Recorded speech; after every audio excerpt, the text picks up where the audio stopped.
Welcome to Comic Power. I am your host, Comic Killer 72. Today we're going to do a special report about Infinity War. It's safe to say that it blew a lot of people away. There were grown men literally crying in the theater. If you are a hardcore comic book reader, then you are like, thumbs up. This is a very good interpretation of the Thanos quest. If you were not a hardcore comic book reader, then you were probably like, this is terrible. This is the worst thing ever. I have to see my psychiatrist. Let's face it, this is Marvel's 19th film, and it's a Shakespearean tragedy. In the first 18, the heroes win at the end, but in this film, the heroes have lost, and they have lost big. Okay, let's get into some details, and there will be spoilers, so spoiler alert.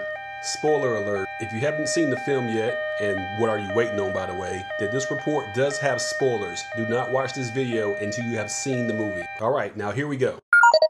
First off, let's look at the box office. This movie has made a record as the fastest movie to make it to $1 billion.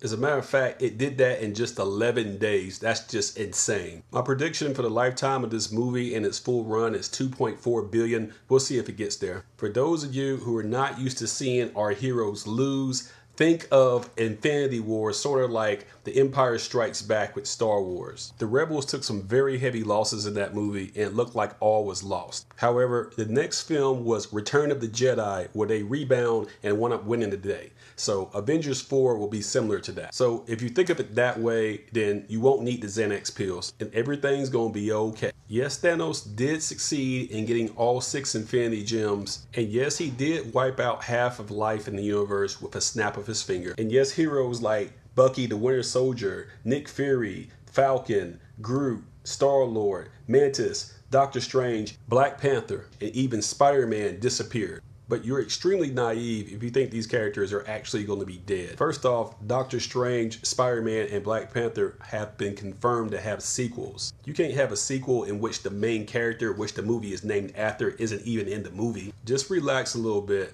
I believe that the Soul Stone has basically teleported all of these disappearing heroes to an alternative pocket universe. So after Thanos is defeated in Avengers 4, they're all going to come back. Don't worry about it. I think the only hero characters that died and will stay dead are Quicksilver and Yondu. I have to give it up to Marvel, by the way. They are staying very closely to the source material in the comics. There's characters that are major in the storyline that they can't use, like Silver Surfer, but for the most part, it's pretty comic accurate. And if you want to follow the source material, then you need to pick up Thanos Quest. It's a 2-part graphic novel published back in 1990, and it shows how Thanos tricked, lied, used cunning, and in some cases used force to obtain the 6 Infinity Stones. This story picks up with Silver Surfer number 44 through number 50. It then picks up with the 6-part miniseries The Infinity Gauntlet, where Silver Surfer crashes into the sanctum of Doctor Strange and warns him about the threat of Thanos. Marvel doesn't own the Silver Surfer in the movies, so they used the Hulk to do the same action. After the Infinity Gauntlet wraps up, it goes into the Infinity War. So if you read that comic first, you're going to have no idea what's going on. In the comics, it's chapter 4, not chapter 1. It deals with the aftermath of what happens after Thanos is defeated.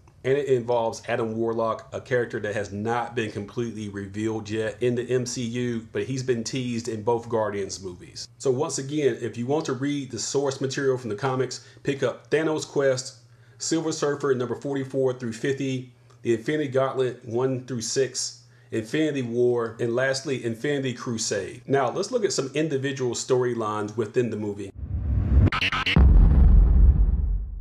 So, is the Hulk a coward like a lot of people say that he is? Because he got his ass kicked by Thanos at the beginning of the movie. And I'm going to say no, the Hulk is not a coward, and let me explain why. First of all, he had no chance against Thanos because Thanos already had the Power Stone. If you remember that, that's the orb back from Guardians of the Galaxy Part 1. Ronan the Accuser, the bad guy from that movie, found out that the orb was an Infinity Stone and used it to try to blow up Xandar. But he was distracted by the Guardians of the Galaxy, actually Star-Lord, in a dance-off. Star-Lord finds out that he's only half human and he's able to handle an Infinity Stone and kills Ronan. The Power Stone is then housed at Xandar. And they don't show it in the movie, but prior to Thanos showing up and destroying Thor's ship to get the Infinity Stone from Loki, he had already been to Xandar and blew it up. These events directly set up Nova coming in the MCU in the future. The only question is, will it be Richard Rider Nova or will it be Sam Alexander, the younger Nova? They assume the mantle. Hell, it could be both of them.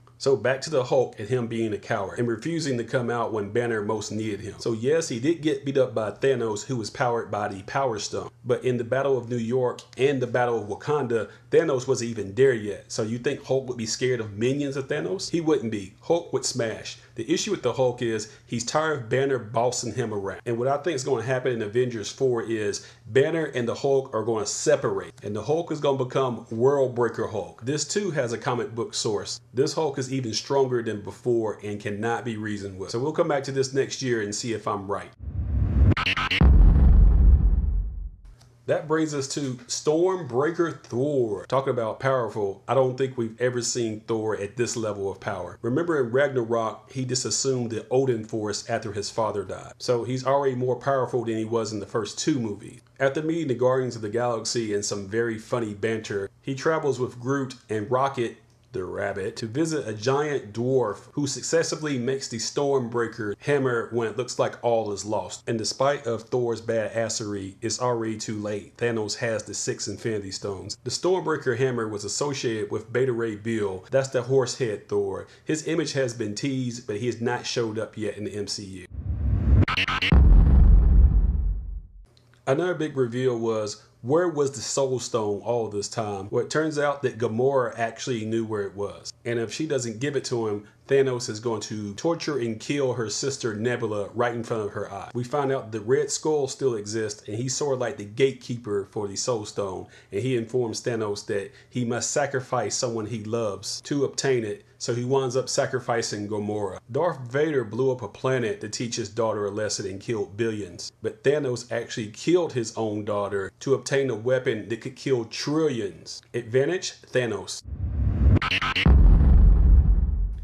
Iron Man and Spider-Man continue their surrogate father and son relationship, and Tony outfits him in the Iron Spire armor for the first time. And against Tony's wishes, Spider-Man sneaks onto a spaceship to engage in the battle when Tony wanted him to stay behind to protect it. And Doctor Strange, the master of mystic arts, is also on that spaceship. A henchman of Thanos called Ebony Maw is also defeated. When the spaceship lands, there's a brief battle between the Guardians of the Galaxy and Iron Man's team before they finally find out they're on the same side against Thanos. Unfortunately, Doctor Strange has to tell everyone that he's looked at 14 million simulations of them battling Thanos and only one scenario in which they actually win. It appears they have a plan to actually defeat Thanos, and he's almost defeated, but Star-Lord messes it up because he finds out that he's killed Gamora and loses his temper and messes up the plan. Everyone hates Star-Lord right now. Seriously, dude, you couldn't wait 10 more seconds? Of course, there's the Scarlet Witch and the Vision, and just like in the comics, they develop a budding romance. And since the events of Civil War, they've been trying to live off the grid. But the Vision has an Infinity Stone in his head, so of course Thanos is going to need it. Captain America, Black Widow, and the Falcon, who have been vigilantes since Civil War, show up and save the day against the minions of Thanos who are trying to kill the Vision to take the stone. They're all thinking that the Infinity Stone has to be destroyed before Thanos can get his hands on it. However, that might kill Vision. So they all decide to go to Wakanda to see if Black Panther's sister Shuri can remove the stone without killing Vision. Of course, there's a huge battle scene with Black Panther and his forces with the Jabari tribe, the Dora Milaje, Captain America's team, and the Winter Soldier, now known as the White Wolf, has been reactivated for battle as more minions of Thanos show up. Shuri does not get the time that she needs to remove the stone without killing Vision. The Vision asks Scarlet Witch to go ahead and destroy the stone even if it kills him, and she reluctantly does so. However, Thanos shows up and he already has the time stone that he got from Doctor Strange that Doctor Strange traded in exchange for saving Tony's life. So he uses the time stone to reverse time to go back before it was destroyed and kills the Vision all over again and keeps the stone. So the Vision has to die a painful death twice in 3 minutes. Man, Thanos is low. This is the point where Thor shows up, but he's too late, and Thanos snaps his fingers and rids half of the life in the universe, and half of the people you see in the movie start to turn to dust. And this is when people in the theater start crying. And in the end credit scene, Maria Hill and Sam Jackson's Nick Fury realize something strange is going on, and they both pixelate into dust as well. But before they do, we see on the pager that Sam Jackson has, the symbol of Captain Marvel is showing. That would be Carol Danvers, formerly known as Miss Marvel, now upgraded to Captain Marvel in 2012. From what it appears, appears in Avengers 4, she's going to be like the Superman of the Marvel Cinematic Universe. It's already been explained that her solo movie that's going to come out in 2019 is going to take place in the 1990s. So my question is, if she's around today, where was she during the Battle of New York and the first Avengers in 2012? There's a lot of explaining that Marvel has to do. So for Avengers 4, not only will Captain Marvel show up, I'm predicting that the Eternals will show up and we'll get Worldbreaker Hulk. Thanos will be defeated and all the characters that pixelated into dust will return in the normal form. The key to defeating Thanos will be a combination of the intellect of Shuri and Iron Man and Bruce Banner, who will be separated from the Hulk, mixed with the overwhelming power of Worldbreaker Hulk, the Eternals, Stormbreaker Thor, and Carol Danvers, aka Captain Marvel. But that's what I think. What do you think will happen for Avengers Part 4? Let me know in the comment section how you feel and what you think. You know the drill. Subscribe to this channel, give it a thumbs up, and share it on social media so others can learn about comic power. Once again, thank you to all my subscribers and viewers. It only gets better from here. Bye-bye.